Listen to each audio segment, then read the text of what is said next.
मूर्ख ऊंट की कहानी। शेर और ऊंट की कहानी। एक घना जंगल था जहां एक खतरनाक शेर रहता था। कौआ, सियार और चीता उसके सेवक के रूप में हमेशा उसके साथ रहते थे।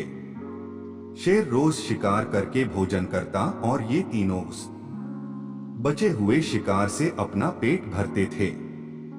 एक दिन उस जंगल में एक ऊंट आ गया जो अपने साथियों से बिछड़ गया था।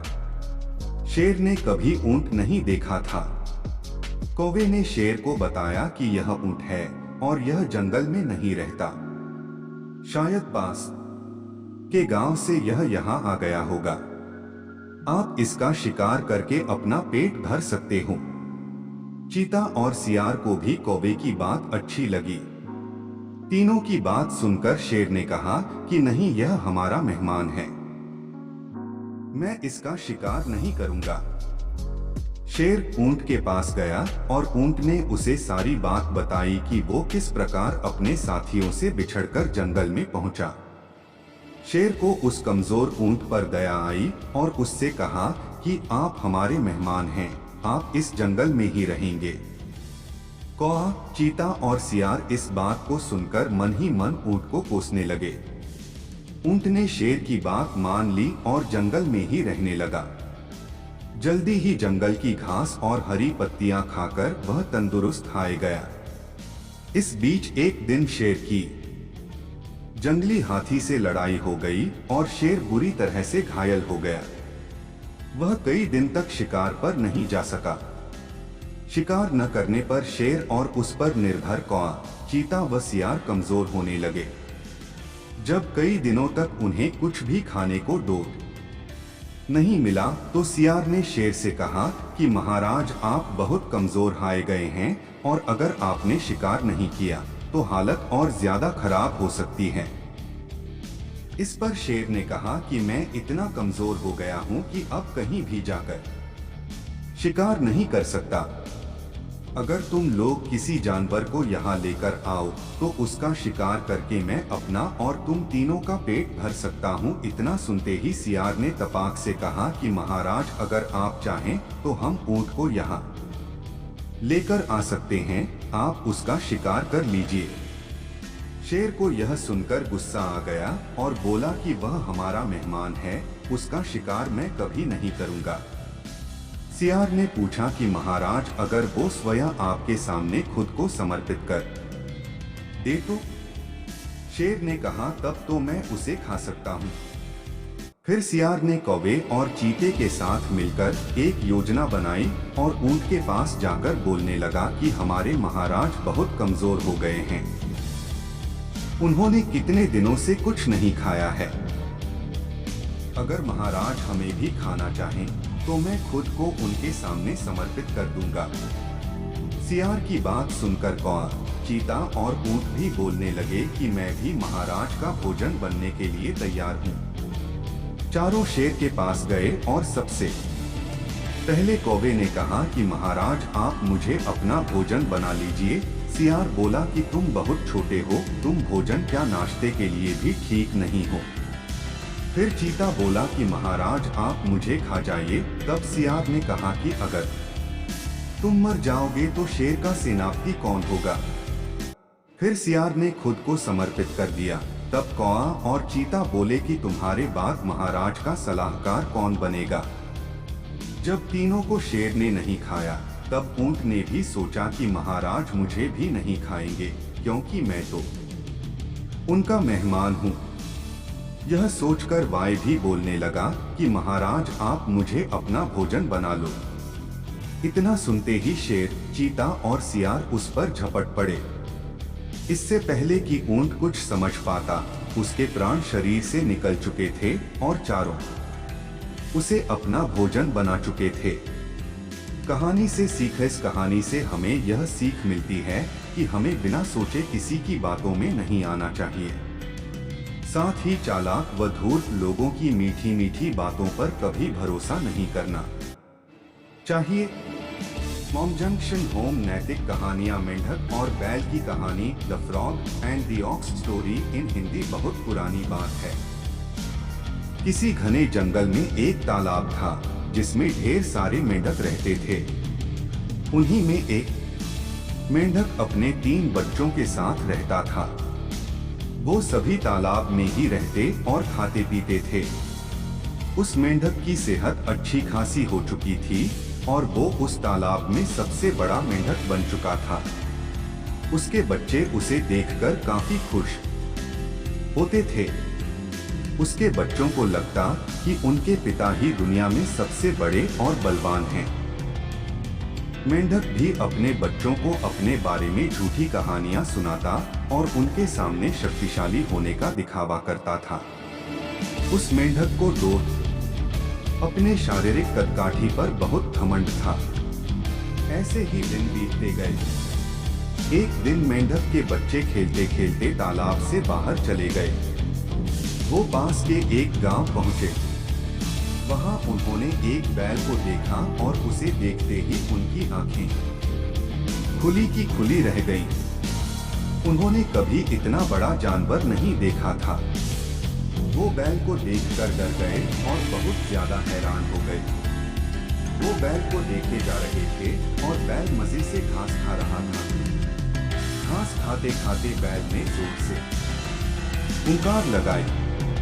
बस फिर क्या था, मेंढक के तीनों बच्चे डर के मारे भागकर तालाब में अपने पिता के पास आ गए। पिता ने उनके डर का कारण पूछा। उन तीनों ने पिता को बताया कि उन्होंने उनसे भी विशाल और ताकतवर जीव को देखा है। उन्हें लगता है वो दुनिया का सबसे बड़ा और शक्तिशाली जीव है। यह सुनते ही मेंढक के अहंकार को ठेस पहुंची। उसने एक लंबी सांस भरकर खुद को फुला लिया और कहा, क्या वो उससे भी बड़ा जीव था? उसके बच्चों ने कहा, हाँ, वो तो आपसे भी बड़ा जीव था। मेंढक को गुस्सा आ गया। उसने और ज्यादा सांस भरकर खुद को फुलाया और पूछा, क्या अब भी वो जीव बड़ा था? बच्चों ने कहा, ये तो कुछ भी नहीं, वो आपसे कई गुना बड़ा था। मेंढक से यह सुना नहीं गया। वह सांस फुला फुलाकर खुद को गुब्बारे की तरह फुलाता चला गया। फिर एक वक्त आया जब उसका शरीर पूरी तरह फूल गया और वो फट गया और अहंकार के चक्कर में अपनी जान से हाथ धो बैठा। कहानी से सीख, कभी भी किसी बात का घमंड नहीं करना चाहिए। घमंड करने से खुद का ही नुकसान होता है। ओम आयनाय नाश्ते में फिर से वही फल और अनाज परोसे। ये देखकर शहर का चूहा चिढ़ गया। उसने चिढ़ते हुए गांव के चूहे को कहा, तुम्हारे यहाँ क्या हर रोज हर वक्त एक ही खाना खाया जाता है? क्या इन सब के अलावा कुछ और खाना नहीं है? शहर के चूहे ने अपने दोस्त को कहा, चलो इसी वक्त शहर चलते हैं। वहाँ देखना कितनी आराम की जिंदगी है और कितने प्रकार की चीजें खाने के लिए हैं। गांव का चूहा अपने दोस्त के साथ चलने को तैयार हो गया।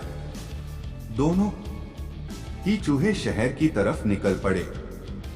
शहर पहुंचते पहुंचते रात हो गई। शहर का चूहा एक बड़े से घर के बिल में रहता था। उतना बड़ा घर देख गांव का चूहा आश्चर्यचकित रह गया। फिर उसने देखा टेबल पर कई तरह के खाद्य पदार्थ रखे थे। दोनों चूहे खाने के लिए बैठ गए। गांव के चूहे ने पनीर का टुकड़ा चखा। उसे पनीर काफी पसंद आया और उसने तुरंत उसे चट कर दिया। अभी दोनों खाना खा ही रहे थे कि उन दोनों को बिल्ली की आवाज सुनाई दी। शहर के चूहे ने गांव के चूहे को तुरंत बिल में छुपने को कहा। उसने बोला, दोस्त जल्दी से बिल में छुपो, नहीं तो बिल्ली हमारा शिकार कर लेगी। वो दोनों दौड़कर बिल में छुप गए। गांव का चूहा काफी डर गया था। थोड़े ही देर में बिल्ली वहां से चली गई और दोनों बाहर आ गए। शहर के चूहे ने गांव के चूहे को हिम्मत देते हुए कहा, अब कोई डर नहीं मित्र, वो बिल्ली जा चुकी है। ये सब तो जीवन का हिस्सा है, सामान्य बात है। इसके बाद दोनों ने फिर से भोजन करना शुरू किया। अभी गांव के चूहे ने ब्रेड खाना ही शुरू किया था कि दरवाजे पर आवाज हुई और एक लड़का एक बड़े से कुत्ते के साथ अंदर आने लगा। गांव के चूहे का डर और बढ़ गया और उसने इसके बारे में शहर के चूहे से पूछा। शहर के चूहे ने गांव के चूहे को पहले बिल में छुपने को कहा। फिर बिल में छुपे रहते हुए गांव के चूहे को बताया कि वो कुत्ता घर के मालिक का है जो हमेशा यहाँ रहता है। कुत्ते के जाने के बाद दोनों चूहे बिल से बाहर आए। इस बार गांव का चूहा पहले से भी ज्यादा डरा हुआ था। शहर का चूहा गांव के चूहे से कुछ कहता उससे पहले ही गांव के चूहे ने जाने के लिए इजाजत मांगी। गांव के चूहे ने अपने दोस्त को कहा, तुम्हारे इस स्वादिष्ट खाने के लिए तुम्हारा बहुत बहुत शुक्रिया, लेकिन मैं यहाँ हर दिन अपनी जान को जोखिम में डालकर नहीं रह सकता दोस्त। स्वादिष्ट भोजन अपनी जगह और कीमती जान अपनी जगह। यह कहते हुए गांव का चूहा शहर छोड़कर गांव की तरफ निकल गया। फिर जब वो गांव पहुंचा तो उसने चैन की सांस ली। कहानी से सीख। इस कहानी से यही सीख मिलती है कि खतरों से भरी आराम की जिंदगी में कभी सुख चैन नहीं मिलता है। साधारण लेकिन सुरक्षित जीवन ही सुखी जीवन है। मेंढक और चूहा की कहानी frog and mouse story in Hindi दिसंबर 30, 2019 द्वारा लिखित। नृपेंद्र। बहुत समय पहले की बात है। किसी घने जंगल में एक छोटा सा जलाशय था। उसमें एक मेंढक रहा करता था। उसे एक दोस्त की तलाश थी। एक दिन उसी जलाशय के पास के एक पेड़ के नीचे से चूहा निकला। चूहे ने मेंढक को दुखी देखकर उससे पूछा, दोस्त क्या बात है? तुम बहुत उदास लग रहे हो। मेंढक ने कहा, मेरा कोई दोस्त नहीं है जिससे मैं ढेर सारी बातें कर सकूं। अपना सुख दुख बताऊं। इतना सुनते ही चूहे ने उछलते हुए जवाब दिया, अरे आज से तुम मुझे अपना दोस्त समझो, मैं तुम्हारे साथ हर वक्त रहूंगा। इतना सुनते ही मेंढक बेहद खुश हुआ। दोस्ती होते ही दोनों घंटों एक दूसरे से बातें करने लगे। मेंढक जलाशय से निकलकर कभी पेड़ के नीचे बने चूहे के बिल में चला जाता तो कभी दोनों जलाशय के बाहर बैठकर काफी बातें करते। दोनों के बीच की दोस्ती दिनों दिन काफी गहरी होती गई। चूहा और मेंढक अपने मन की बात अक्सर एक दूसरे से साझा करते थे। होते होते मेंढक के मन में हुआ कि मैं तो अक्सर चूहे के बिल में उससे बातें करने जाता हूँ, लेकिन चूहा मेरे जलाशय में कभी नहीं आता। ये सोचते सोचते चूहे को पानी में लाने की मेंढक को एक तरकीब सूझी। एडवर्टाइजिंग चाला। मेंढक ने चूहे से कहा, दोस्त हमारी मित्रता बहुत गहरी हो गई है। अब हमें कुछ ऐसा करना चाहिए जिससे एक दूसरों की याद आते ही हमें आभास हो जाए। चूहे ने हामी भरते हुए कहा, हाँ जरूर, लेकिन हम ऐसा करेंगे। क्या? दुष्ट मेंढक फटाक से बोला, एक रस्सी से तुम्हारी पूंछ और मेरा एक बार पैर बांध दिया जाए तो जैसे ही हमें एक दूसरे की याद आएगी तो हम उसे खींच लेंगे, जिससे हमें पता चल जाएगा। चूहे को मेंढक के छल का जरा भी अंदाजा नहीं था, इसलिए भोला चूहा एकदम इसके लिए राजी हो गया। मेंढक ने जल्दी जल्दी अपने पैर और चूहे की पूंछ को बांध दिया। इसके बाद मेंढक ने एकदम पानी में छलांग लगा ली। मेंढक खुश था क्योंकि उसकी तरकीब काम कर गई। वहीं जमीन पर रहने वाले चूहे की पानी में हालत खराब हो गई। कुछ देर छटपटाने के बाद चूहा मर गया। बाज आसमान में उड़ते हुए यह सब रहा था। उसने जैसे ही पानी में चूहे को तैरते हुए देखा तो बाज तुरंत उसे मुंह में दबाकर उड़ गया। दुष्ट मेंढक भी चूहे से बंधा हुआ था, इसलिए वो भी बाज के चंगुल में फंस गया। मेंढक को पहले तो समझ ही नहीं आया कि हुआ क्या। वो सोचने लगा, आखिर वो आसमान में उड़ कैसे रहा है। जैसे ही उसने ऊपर देखा तो बाज को देखकर वो सहम गया। वो भगवान से अपनी जान की भीख मांगने लगा, लेकिन चूहे के साथ साथ बाज उसे भी खा गया। मेंढक और चूहा की कहानी से सीख दूसरों का नुकसान पहुंचाने की सोच रखने वालों को खुद भी नुकसान उठाना पड़ता है। जो जैसा करता है वो वैसा ही भरता है। इसलिए बच्चों, दुष्ट लोगों से दोस्ती नहीं करनी चाहिए और हर किसी की हाँ में हाँ नहीं मिलानी चाहिए, बल्कि अपनी बुद्धि का भी प्रयोग करना चाहिए। कौवा और उल्लू की कहानी। कौवा और उल्लू की बहुत समय पहले किसी घने जंगल में पक्षियों की सभा लगा करती थी। जानवर अपनी परेशानी राजा को बताते थे और राजा उसका हल निकालते थे। लेकिन एक जंगल ऐसा भी था जिसका राजा गरुड़ सिर्फ भगवान विष्णु की भक्ति में लीन रहता था। इससे परेशान होकर हंस, तोता, कोयल व कबूतर जैसे तमाम पक्षियों ने एक आम सभा बुलाई। सभा में सभी पक्षियों ने एक स्वर में कहा कि हमारे राजा गरुड़ हमारी ओर ध्यान ही नहीं देते। तभी मोर ने कहा कि हमें अपनी परेशानियों को लेकर विष्णु लोक जाना पड़ता है। सभी जानवरों की दुर्गति हो रही है, लेकिन हमारे राजा को कोई फर्क नहीं पड़ता। उसी वक्त हुदहुद चिड़िया ने एक नया राजा बनाने का प्रस्ताव रखा। कोयल ने कुहू कुहू और मुर्गे ने कुकड़ुकू की आवाज निकालकर इसका समर्थन किया। इस तरह घंटों चली सभा में परेशान पक्षियों ने आम सहमति से एक नया राजा चुनने का फैसला लिया। अब राजा को चुनने के लिए रोज बैठक होने लगी। कई दिनों तक चर्चा करने के बाद सभी ने आपसी सहमति से उल्लू को राजा चुन लिया। नए राजा का चुनाव होते ही सभी पक्षी उल्लू के राज्य अभिषेक की तैयारियों में जुट गए। तमाम तीर्थ स्थलों से पवित्र जल मंगवाया गया और राजा के सिंहासन को मोतियों से जड़ने का कार्य तेजी से होने लगा। सारी तैयारियां होने के बाद उल्लू के राज्याभिषेक का दिन आया। मुकुट, माला, सब सामान तैयार था। तोते मंत्र पढ़ रहे थे। तभी दो तोतों ने राज्याभिषेक से पहले उल्लू से लक्ष्मी मंदिर जाकर पूजन करने को कहा। उल्लू फौरन तैयार हो गया और दोनों तोतों के साथ पूजा के लिए उड़ गया। उसी समय इतनी तैयारियां और सजावट देखकर कौआ आ गया। कौए ने पूछा, अरे इतनी तैयारियां किस खुशी में, उत्सव क्यों मनाया जा रहा?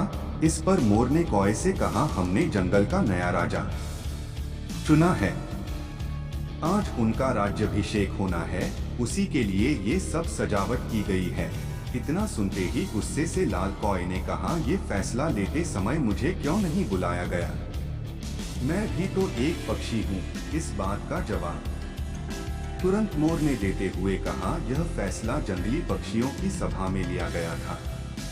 अब तुम तो बहुत दूर इंसानों के शहर और गांव में जाकर बस गए हो। गुस्से में काले कौए ने पूछा, किसे तुमने राजा चुना? तो मोर ने बताया, उल्लू को। ये सुनते ही कौआ और गुस्सा हो गया। वो अपना सिर जोर जोर से पीटकर काव काव करने लगा। मोर ने पूछा, अरे क्या हुआ तुम्हें? कौए ने कहा, तुम सब बहुत मूर्ख हो। उल्लू को राजा चुन लिया, जो दिन भर सोता और जिसे सिर्फ रात में दिखाई देता। तुम अपनी परेशानी किसके पास लेकर जाओगे? इतने सुंदर और बुद्धिमान पक्षियों के होते हुए भी अलसी और कायर उल्लू को अपना राजा चुनने पर तुम्हें शर्म नहीं आई? नकली तोते की कहानी। नकली तोता की कहानी। एक बार की बात है, एक घने जंगल में विशाल बरगद का पेड़ था। उस पेड़ पर बहुत सारे तोते रहा करते थे।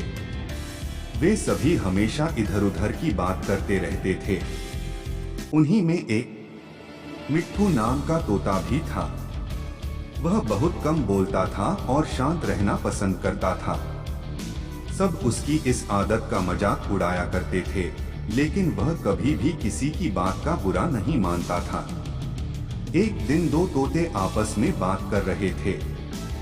पहला तोता बोला, मुझे एक बार बहुत अच्छा आम मिला था।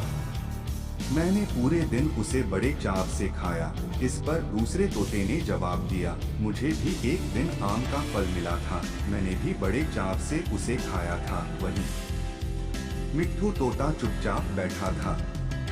तब तोतों के मुखिया ने उसे देखते हुए कहा, अरे हम तोतों का तो काम ही होता है बात करना, तुम क्यों चुप रहते हो? मुखिया ने आगे कहा, तुम तो मुझे असली तोते लगते ही नहीं, तुम नकली तोते हो। इस पर सभी तोते उसे नकली तोता, नकली तोता कहकर बुलाने लगे, लेकिन मिट्ठू तोता फिर भी चुप था। यह सब चलता रहा। फिर एक दिन रात में मुखिया की बीवी का हार चोरी हो गया। मुखिया की बीवी रोती हुई आई और उसने पूरी बात बताई।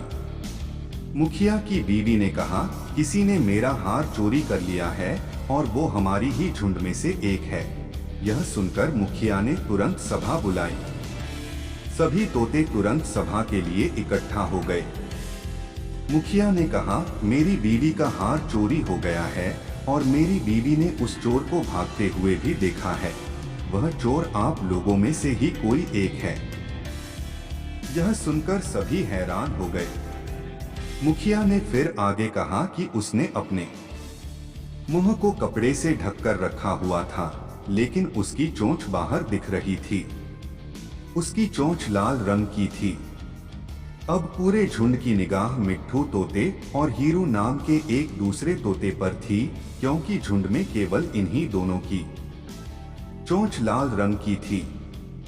यह सुनकर सभी मुखिया से चोर का पता लगाने के लिए बोलने लगे, लेकिन मुखिया ने सोचा कि ये दोनों मेरे अपने हैं, मैं कैसे इनसे पूछ सकता हूँ कि तुम चोर हो क्या? इसलिए मुखिया ने एक कौवे से इसका पता लगाने के लिए मदद ली। असली चोर का पता लगाने के लिए कौवे को बुलाया गया। कौवे ने लाल चोंच वाले हीरू और मिट्ठू तोते को सामने बुलाया। कौवे ने दोनों तोतों से पूछा कि तुम दोनों चोरी के समय कहाँ थे? इस पर हीरू तोता जोर जोर से बोलने लगा, मैं उस दिन बहुत थक गया था, इसलिए खाना खाकर मैं उस रात जल्दी सोने के लिए चला गया था। वहीं मिट्ठू तोते ने बहुत धीमी आवाज में जवाब दिया। उसने कहा, मैं उस रात सो रहा था। इस बात को सुनकर कौवे ने फिर पूछा, तुम दोनों अपनी बात साबित करने के लिए क्या कर सकते हो? इस पर हीरू तोता फिर बड़ी तेज आवाज में बोला, मैं उस रात सो रहा था, मेरे बारे में सब जानते हैं, ये चोरी मिट्ठू ने ही की होगी, इसलिए वह इतना शांत होकर खड़ा है। मिट्ठू तोता चुपचाप खड़ा हुआ था। सभा में मौजूद सभी तोते चुपचाप यह सब देख रहे थे। मिट्ठू तोता फिर धीमी आवाज में बोला, मैंने यह चोरी नहीं की है। इस बात को सुनकर कौवा मुस्कुराकर बोला कि चोर का पता लग गया है। मुखिया के साथ साथ सब लोग हैरानी से कौवे की ओर देखने लगे। कौवे ने बताया कि चोरी हीरू तोते ने की है। इस पर मुखिया ने पूछा, आप यह कैसे कह सकते हैं? कौवे ने मुस्कुराकर कहा, हीरू तोता जोर जोर से बोलकर अपने झूठ को सच साबित करने में लगा था, जबकि मिट्ठू तोता जानता है कि वह सच बोल रहा है, इसलिए वो अपनी बात आराम से कह रहा था। कौवे ने आगे कहा, वैसे भी हीरू तोता बहुत बोलता है, उसकी बात पर भरोसा नहीं किया जा सकता है। इसके बाद हीरू ने अपना जुर्म कबूल कर लिया और सभी से माफी मांगी। यह सुनकर सभी तोते हीरू तोते को दो कड़ी सजा देने की बात कहने लगे, लेकिन मिट्ठू तोते ने कहा, मुखिया जी, हीरू तोते ने अपनी गलती मान ली है, उसने सबके सामने माफी भी मांग ली है, उससे पहली बार यह गलती हुई है, इसलिए उसे माफ किया जा सकता है। यह बात सुनने के बाद मुखिया ने हीरू तोते को माफ कर दिया। कहानी से सीख, कभी कभी ज्यादा बोलकर हम अपनी अहमियत खो देते हैं, इसलिए जरूरत के समय ही बोलना चाहिए। दो मछलियों और एक मेंढक की कहानी, 2 fishes and a frog story in Hindi. एक बार की बात है, एक तालाब में 2 मछलियां और एक मेंढक साथ रहा करते थे। एक मछली का नाम शतबुद्धि और दूसरी का नाम सहस्त्रबुद्धि था। वहीं मेंढक का नाम एक बुद्धि था। मछलियों को अपनी बुद्धि पर बड़ा घमंड था, लेकिन मेंढक अपनी बुद्धि पर कभी घमंड नहीं करता था।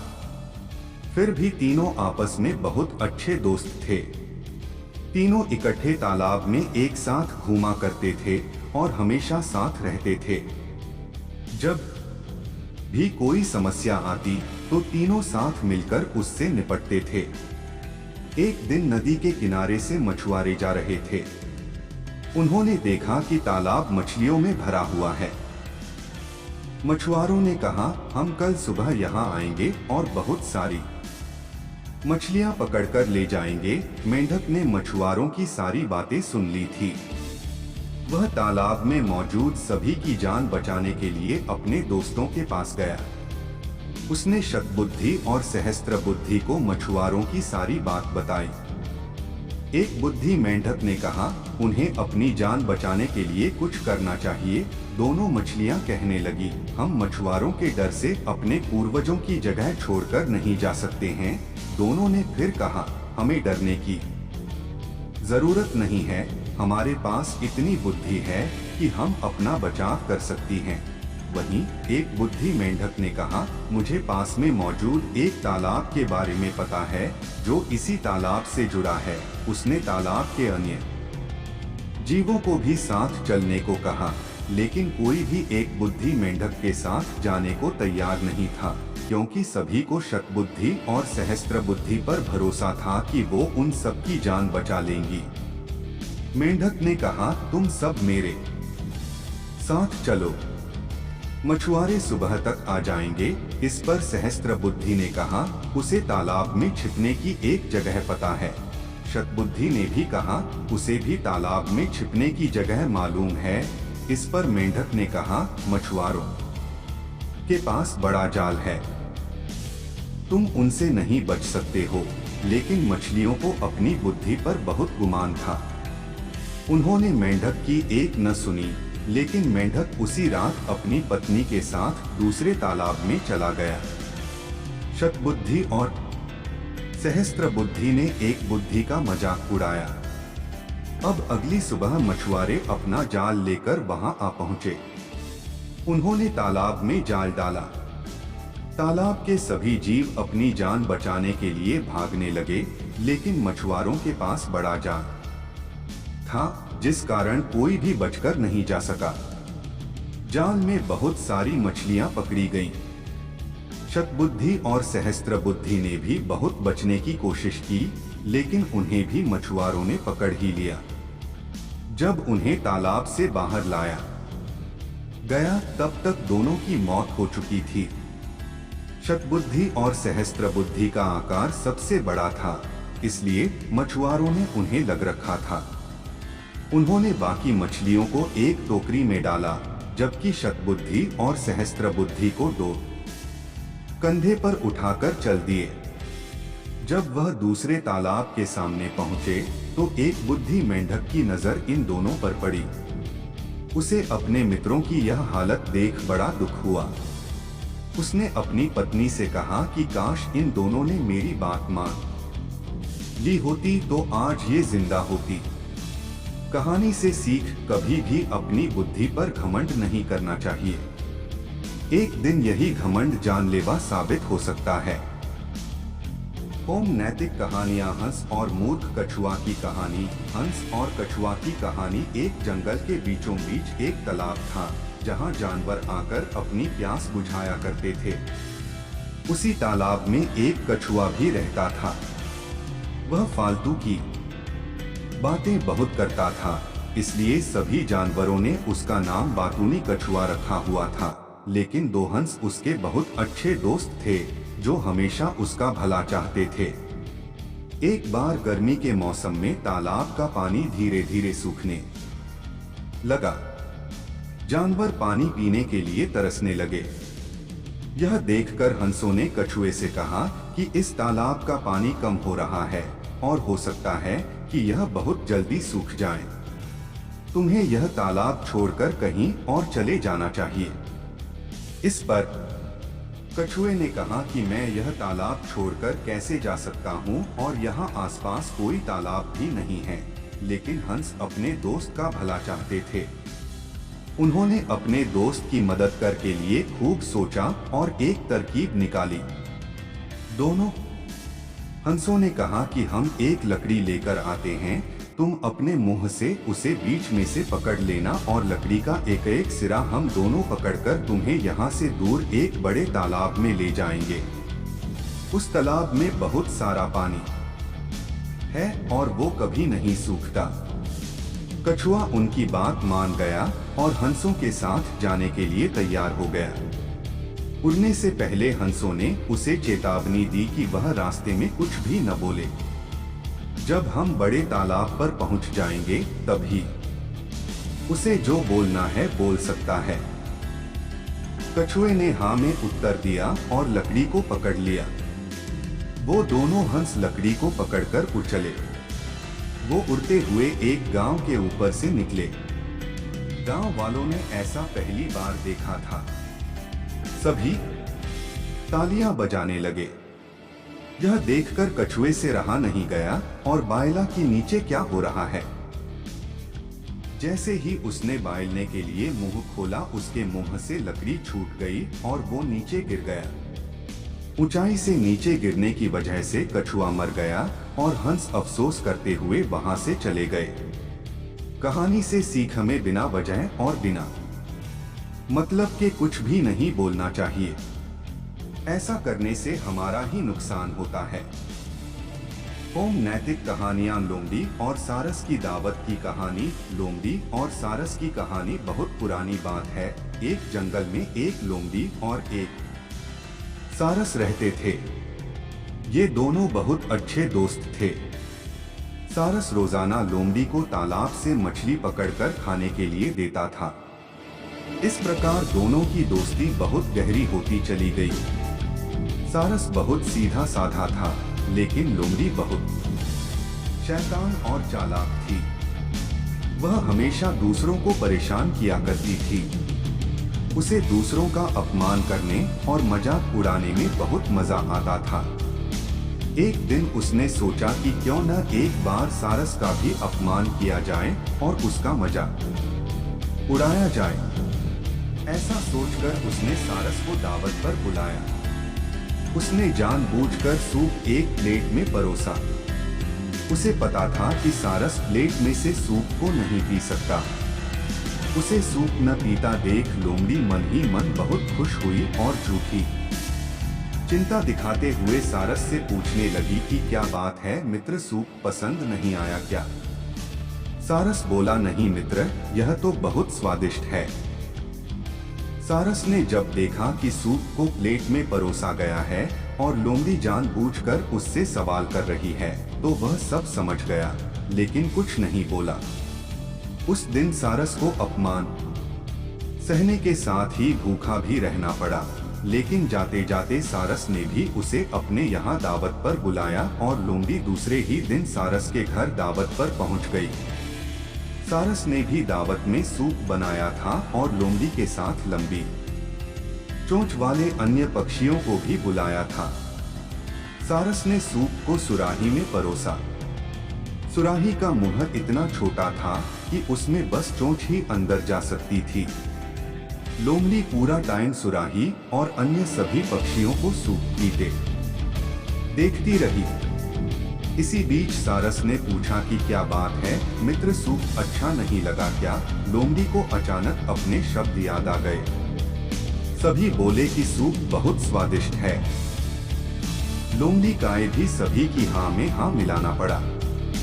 यह सब देख लोमड़ी अपने आप में बहुत अपमानित महसूस कर रही थी, लेकिन कुछ कह नहीं सकी। कहानी से सीख हमें कभी भी किसी का अपमान नहीं करना चाहिए। हम जैसा दूसरों के साथ करते हैं, वैसा ही हमारे साथ होता है।